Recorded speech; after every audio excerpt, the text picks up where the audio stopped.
Hello दोस्तों, नमस्कार। आज की इस वीडियो में मैं आप लोग को बताने वाला हूँ एस ब्लॉक एलिमेंट पार्ट 2।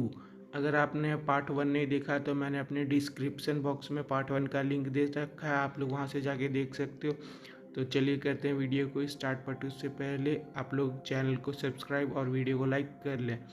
तो चलिए करते हैं वीडियो को स्टार्ट। पढ़ेंगे एस ब्लॉक एलिमेंट के एटॉमिक नंबर के बारे में कि एस ब्लॉक एलिमेंट का एटॉमिक नंबर क्या होता है।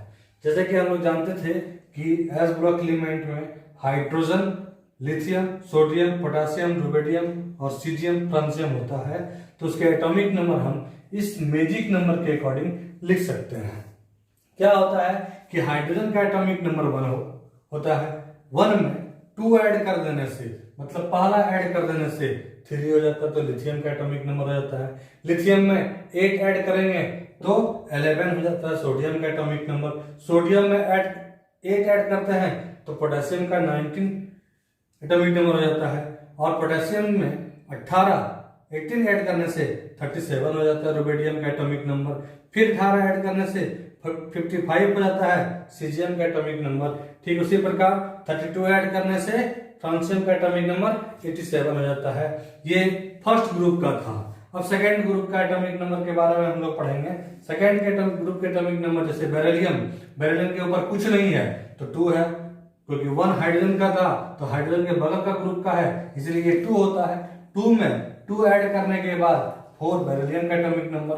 बेरिलियम में 8 ऐड करने के बाद मैग्नीशियम का 12 हो जाता है। फिर 8 ऐड करने के बाद कैल्शियम का 20 हो जाता है। फिर इसमें 18 ऐड करने के बाद स्ट्रोंशियम का 38 हो जाता है। ठीक उसी प्रकार 18 ऐड करने के बाद बेरियम का 56 हो जाता है। फिर बेरियम में 32 ऐड करने के बाद रेडियम का 88 हो जाता है। अब इसका हम इलेक्ट्रॉनिक कॉन्फ़िगरेशन पढ़ेंगे। इलेक्ट्रॉनिक कॉन्फ़िगरेशन में जैसे कि हम लोग जानते हैं कि जो पहला ग्रुप का एलिमेंट है वो, दोनों ग्रुप वैसे एस ब्लॉक एलिमेंट है, लेकिन जो फर्स्ट ग्रुप है वो उसके सबके लास्ट में S1, S1, S1 और S1 आएगा।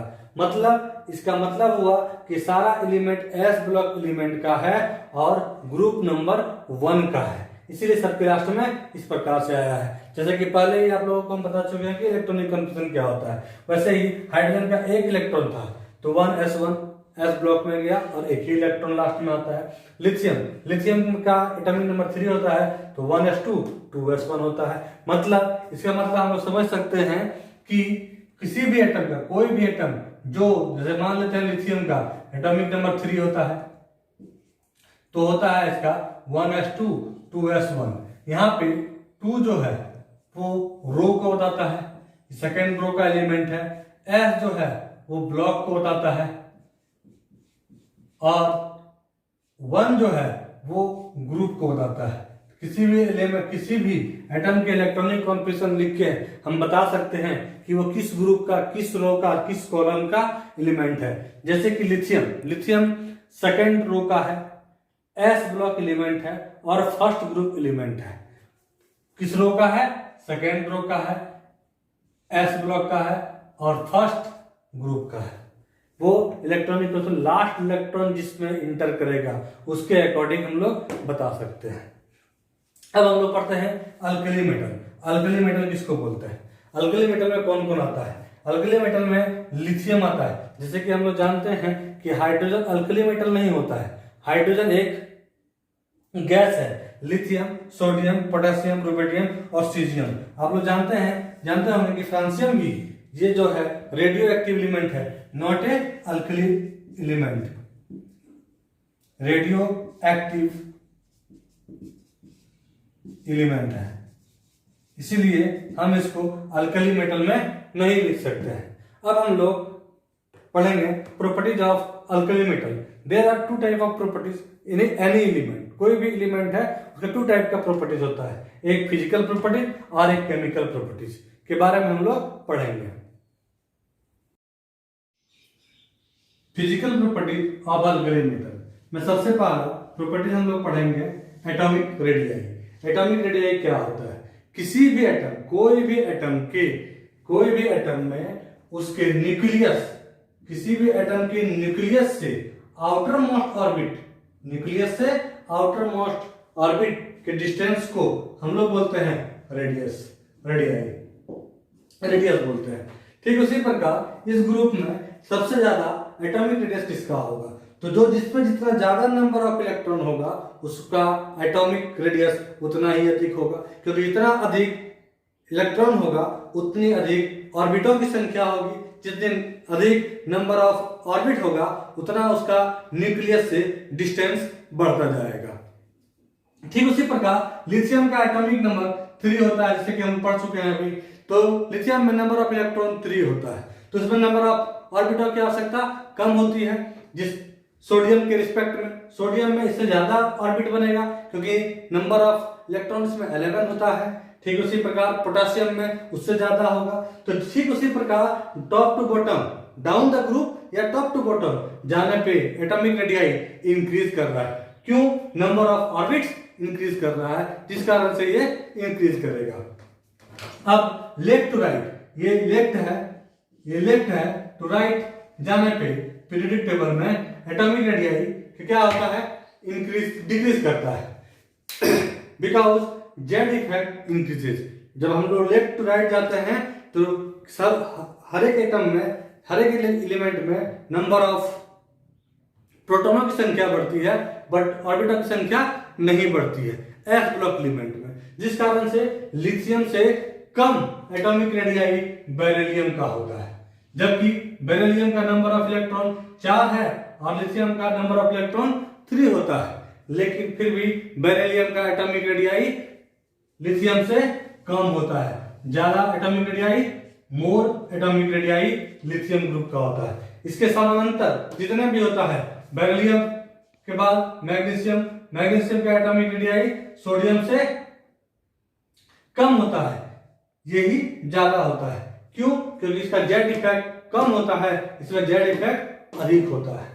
अब हम लोग आते हैं आयनिक रेडियाई के ऊपर। आयनिक रेडियाई किसको बोलते? आयनिक रेडियाई किसी कोई भी एटम पूरा पीरियोडिक टेबल में सिर्फ और सिर्फ 0 ऑर्डर ग्रुप छोड़कर helium, neon, argon, krypton, xenon और radon, helium, neon, argon, krypton, xenon और रेडॉन, ये ग्रुप छोड़कर पूरा पीरियोडिक टेबल में जितने भी एलिमेंट हैं सभी आयन का फॉर्मेशन करते हैं। या तो वो केटाइन बनाते हैं या तो एनायन बनाते हैं। इस ग्रुप में भी के एलिमेंट भी आयन फॉर्म करते हैं इलेक्ट्रॉन को लूज करके। ये इस ग्रुप अल्कली मेटल ग्रुप का एक टेंडेंसी होता है कि अपना आउटर मोस्ट शेल में प्रेजेंट 1 इलेक्ट्रॉन को हम लोग खो देता है, खोने की कैपेसिटी होती है, जैसे कि 1s2 2s1 लिथियम का एटॉमिक नंबर होता है। ये अपने ऑर्बिट से इसको गायब कर देता है, जिस कारण इसलिए करता है क्योंकि ये अपने स्टेबिलिटी को पाने के लिए सबसे नजदीक इसका यही होता है कि 1 इलेक्ट्रॉन को हटा दिया जाए।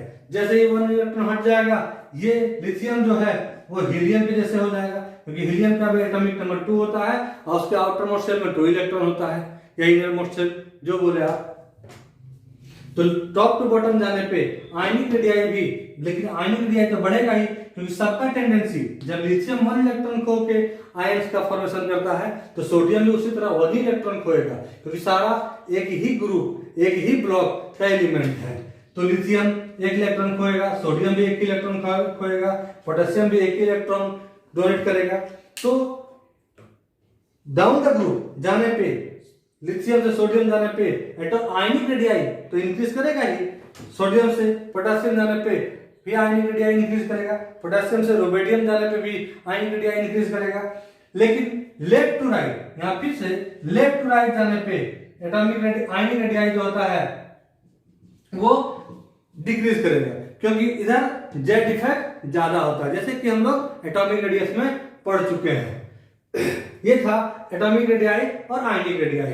But atomic radii is more than ionic radii in alkali metal group. Alkali metal group में ऐसा रूल है कि एटॉमिक रेडियाई हमेशा अधिक होगा आयनिक रेडियाई से, क्योंकि जितने भी मेटल ग्रुप होते हैं वो आयंस इलेक्ट्रॉन खोकर बनाते हैं, मतलब केटायन का फॉर्मेशन करते हैं, और केटायन का फॉर्मेशन करने के लिए इलेक्ट्रॉन को डोनेट करना पड़ता है, और जो इलेक्ट्रॉन को डोनेट करेगा उसका एटॉमिक रेडियाई से आयनिक रेडियाई कम होते जाएगा।